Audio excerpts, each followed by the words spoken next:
দেখো, রান্না যেমনই হোক না কেন, বাবার কাছে কিন্তু মেয়ের হাতের রান্নাই সব থেকে সেরা, তাই না? তো আজকে আমার বাবার ইচ্ছে হয়েছিল আমার হাতের পনিরের তরকারি খাবে। তো সেই কারণে দেখো রান্নাঘরে চলে এসেছি।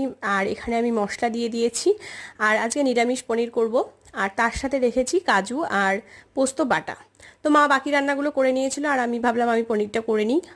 আর এইভাবে পনির রান্না কিন্তু আমি আজকে দ্বিতীয়বার করলাম। আর একবার করেছিলাম আগের বছর আমার প্রেগনেন্সির টাইমে, তখনও বাবার খুব ভালো লেগেছিল। তো তারপরে দেখো রান্না করে নিয়ে চলে এসেছি ছেলেকে খাওয়ানোর জন্য। আর দুপুরবেলা ওকে দিচ্ছি চিড়ে। আর আজকে দুধটা দেবো না, দুপুরে আজকে চিড়ে দেবো ভাবলাম। তো সেই কারণে চিড়েটাকে ভালো করে চটকে নিয়ে তার সাথে একটা কলা ম্যাশ করে নিয়ে চিড়েটা ওকে খাইয়ে দিচ্ছি। এতে আমি কোনো সুগার অ্যাড করি না। তারপরে নিজে খেতে বসে গেছি। আর মা রান্না করেছিল লাউয়ের তরকারি আর লাউয়ের খোসা ভাজা, সাথে ছিল আমার পনিরের তরকারি।